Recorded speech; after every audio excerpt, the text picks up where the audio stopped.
história. A gente vai ver agora no explicador virtual sobre a conquista do Oeste, né? A marcha dos Estados Unidos para conquistar o seu território.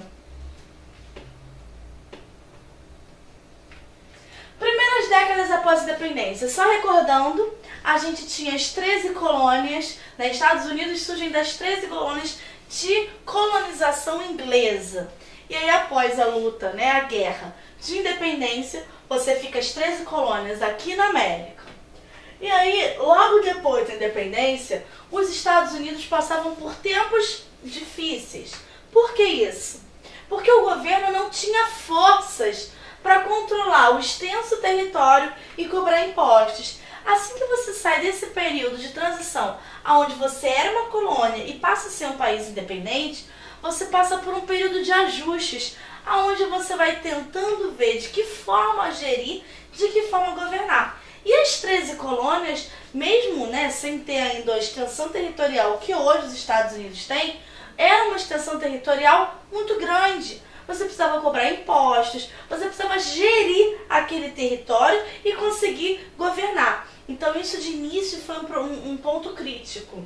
Só que aos poucos o governo foi impondo a sua administração ao país. E a economia norte-americana vai crescendo, impulsionada principalmente pela indústria de tecelagem, da fiação e pela revolução nos transportes. E aí, esse crescimento dos Estados Unidos atraíram um grande número de imigrantes europeus. Então você pensa, ele primeiro passa por uma dificuldade, não sabe como cobrar impostos, não sabe como gerir esse grande território.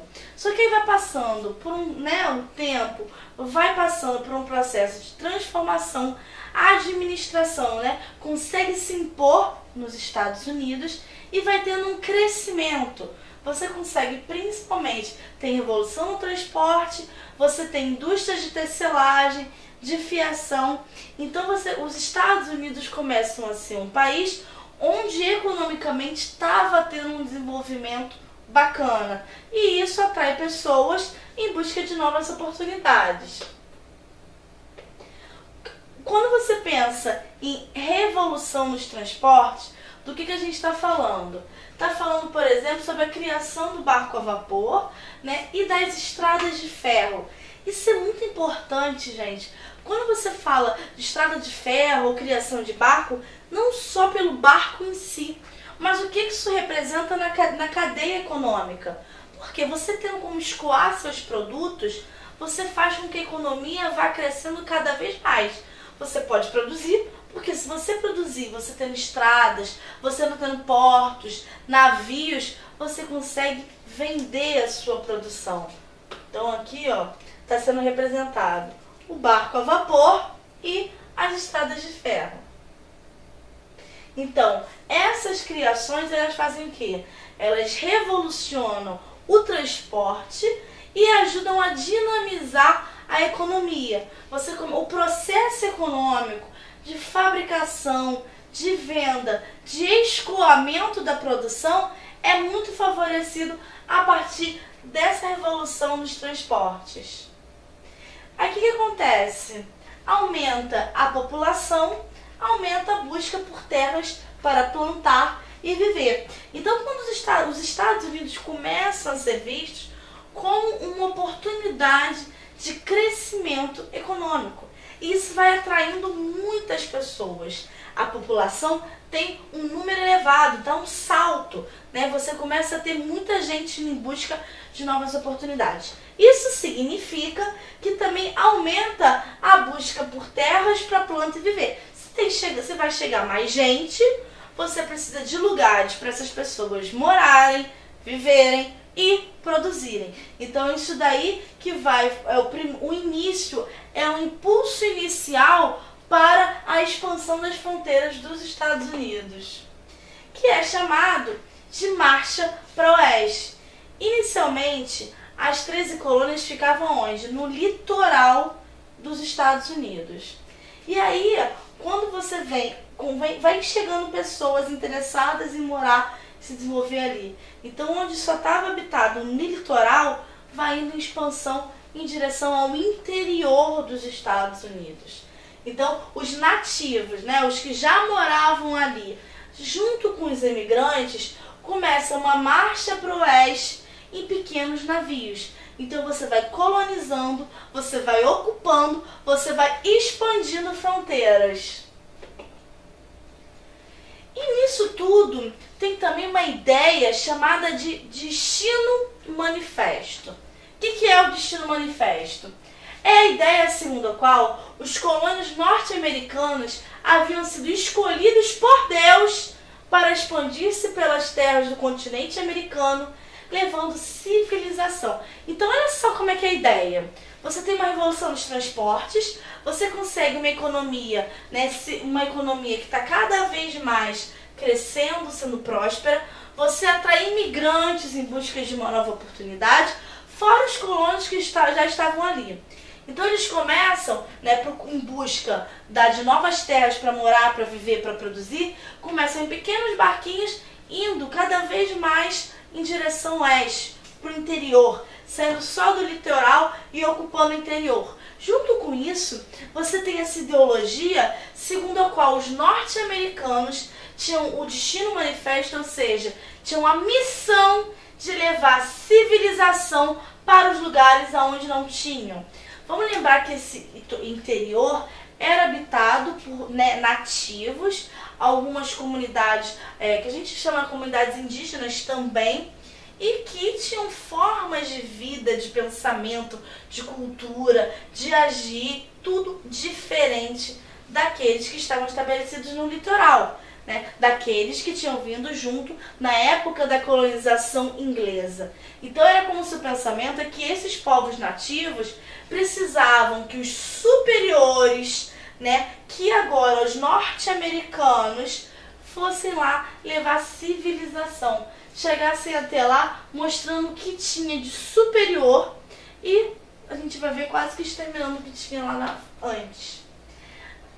Dentro desse processo de precisar de lugar para morar, viver, produzir, expansão das terras, Destino Manifesto, tem uma lei que foi essencial, que é a Lei de Terras, ou Homestead Act, que é o quê? O governo cedia por $10 um lote de terras a oeste para quem se dispusesse a cultivá-la. Presta atenção, gente, $10. Vocês têm noção do que é isso? É quase de graça. É muito barato. É como se o governo falasse assim: ok, você vai para lá cultivar? Você vai para lá me ajudar a expandir expandir meus limites e ainda produzir, ajudar a economia a prosperar? Então tá, a terra é sua por $10. Isso é quase de graça, isso é muito mais um incentivo de ocupação. Então isso vai fazendo com que amplie o número de pequenos proprietários, fazendo aumentar a oferta de alimentos a preço baixo. Isso provoca um desenvolvimento do país. Por quê? Se você pensar na estrutura brasileira de latifúndios, né, grandes propriedades de terra, o que você faz com o preço dos alimentos? Acaba sendo sempre alto, porque você tem concentrado na mão de poucos produtores quase que a produção inteira.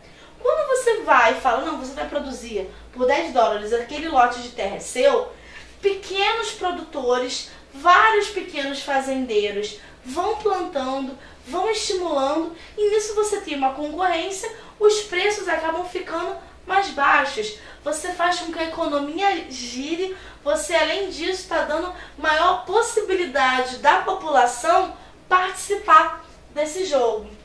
Só que, para os povos indígenas, a lei de terras foi um desastre. Por quê? As terras que eles sempre viveram foram vendidas e invadidas.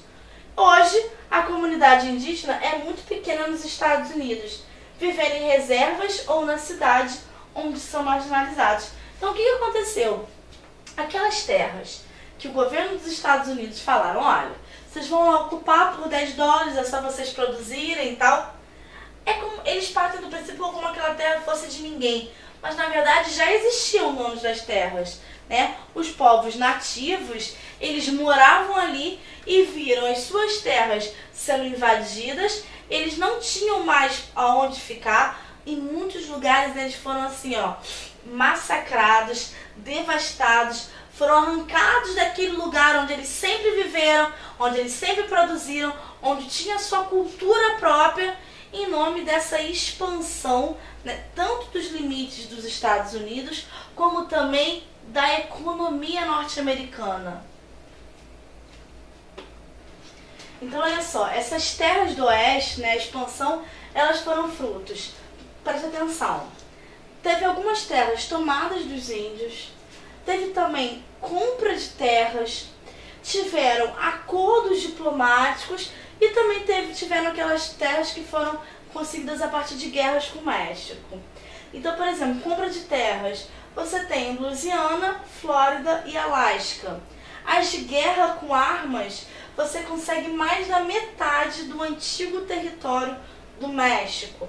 E aí com isso ganha acesso ao Pacífico. Vamos olhar aqui o mapa? Preste atenção, gente. As 13 colônias, que são, né, o território inicial dos Estados Unidos, é só essa partezinha aqui, ó. É só a parte do litoral. E aí você vai vendo como o México vinha até aqui em cima. E aí a partir de guerras com o México que o território vai ganhando essa dimensão. Então vai olhando. Texas, conquistado do México em 1845. Califórnia, cedida pelo México em 1848. Oregon, cedido pela Inglaterra em 1848. Louisiana, comprada da França em 1803. E ainda tem essa parte aqui que foi conquistado na Guerra da Independência. Então, gente, olha só, é muito simples. Quando você fala em expansão territorial dos Estados Unidos, né, marcha para o oeste, você está saindo aqui do litoral e você está indo cada vez mais em direção ao interior do território, até chegar na outra parte do litoral. E isso foi um processo que envolveu negociações, acordos diplomáticos, guerra, invasão, enfim, uma série de formas que os Estados Unidos, que antes eram só esse espacinho das 13 colônias, conseguissem atingir esse território enorme. Então a gente vai ficando por aqui nessa nossa primeira parte sobre a expansão para o oeste.